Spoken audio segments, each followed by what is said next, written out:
and this is how innocent people get convicted of crimes they didn't commit.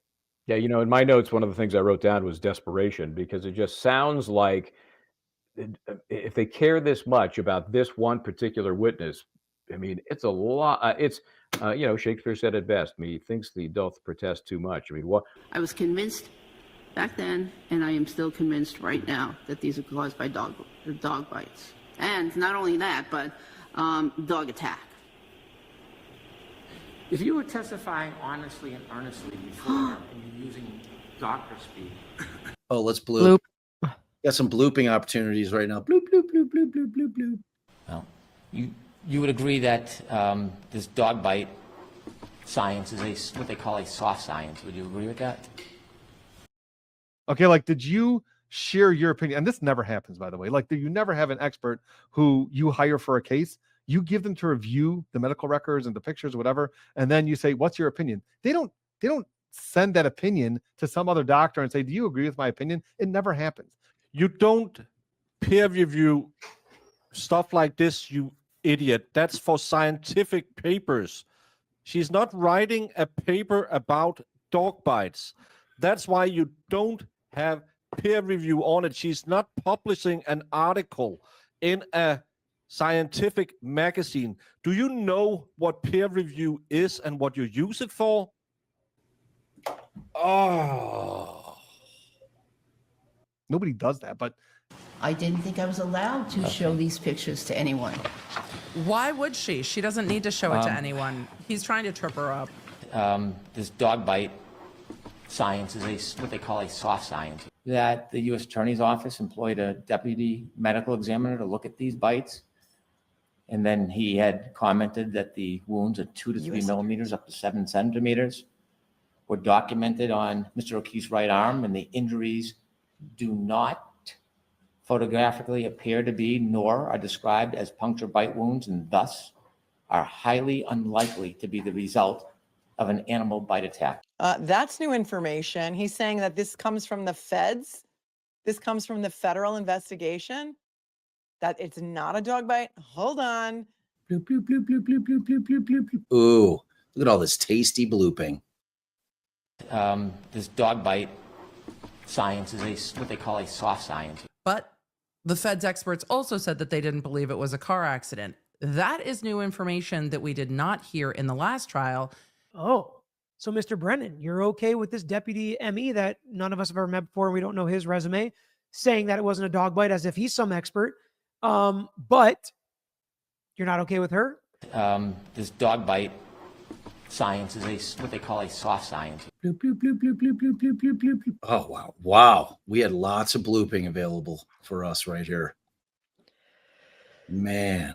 So he could have more experience for all you know. Oh, I'm highly unlikely. Okay, you have more experience than anybody in the country. She didn't say that. She said it's unlikely. I think I have. Okay, you have more experience than anybody in the country. Highly unlikely. I think I have. Cop, doctor, medical examiner, ER doctor, forensic pathologist, interested in dog bites, reading these articles, going to these conferences.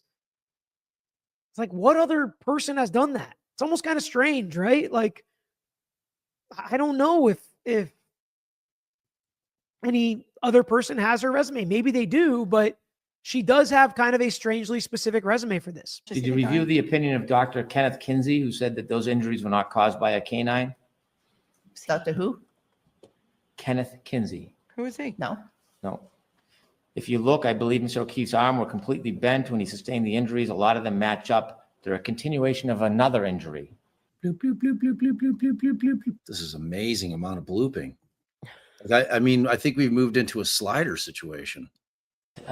This dog bite science is what they call a soft science. Kenneth Kinsey. Kenny Kinsey? No. Wait. If you look, I believe Mr. Why are we having a South Carolina crossover today? What did Kenny Kinsey have to say? I'm backing us right up. Okay.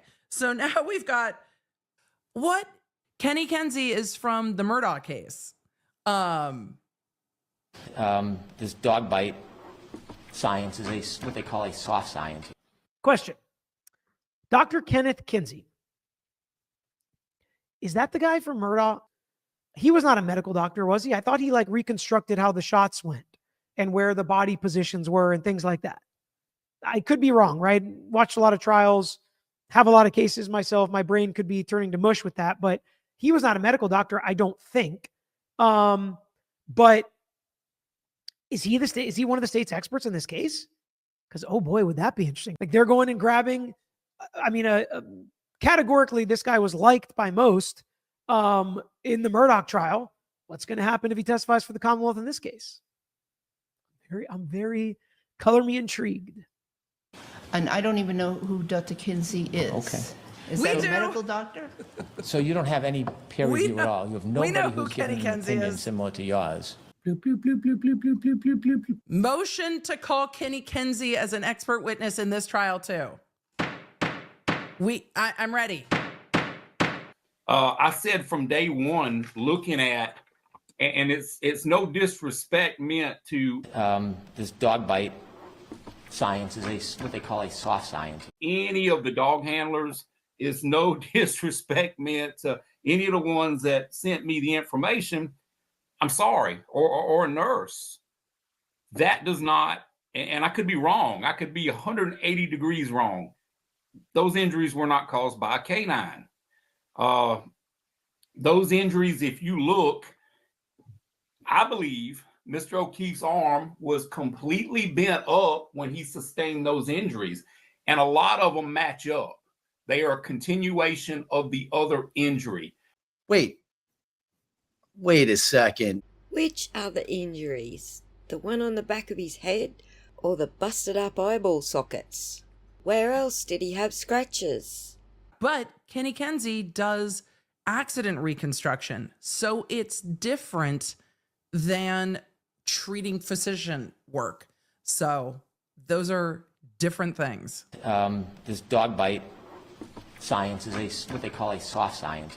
I would have to get a veterinarian to sedate the patient, the dog, because that going near that dog would be very dangerous. They'd have to sedate the dog to measure the intercanine distance. What if you did get a veterinarian to sedate the dog, and then you could safely go he's and gonna look reveal at that Chloe, Chloe's- and you could actually Is he take a gonna mold reveal- of Chloe's mouth, right? A mold Yes, of Chloe's you've read that in the One- literature. yeah, The one- best yeah, way to one come. could. I'm sorry. Then he asked a question about, the dog, Chloe, was available for you. And in fact, we even took molds of her teeth. And did you ever ask for that? Maybe that would have been able to help you determine whether this was actually a dog bite from Chloe or not.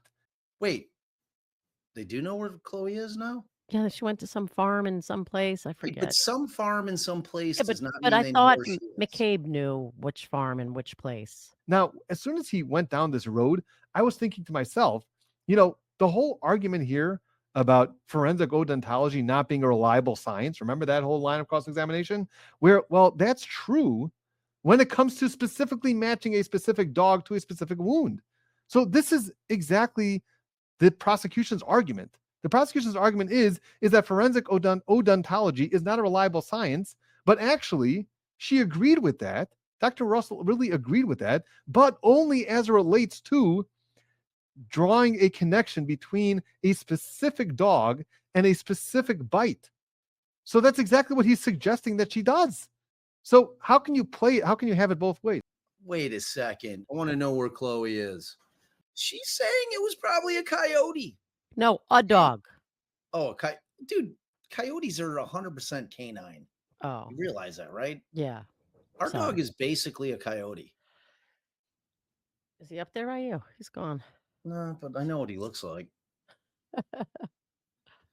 As a former homicide prosecutor, I want my cases to go in clean, right? I want them not to have appellate issues. And all I see the prosecutors doing between the witnesses they're putting on the stand and the manner in which they're going about doing what they're doing, including today, which I think is really from a tactical and legal standpoint, I said on Court TV, as you mentioned before, is lunacy. lunacy to me what they're doing. It shows me either amateur hour or desperation, combination of the two. I don't know. Who knows what's going to happen because of the malfeasance of what went on with the trial court and the trial prosecutors below. But it's giving the defense the vibe, the vibration of strong. They're getting stronger and stronger. It just keeps getting worse and worse for the prosecution. This feels like the Twilight Zone. Again, it feels like we're living in a simulation.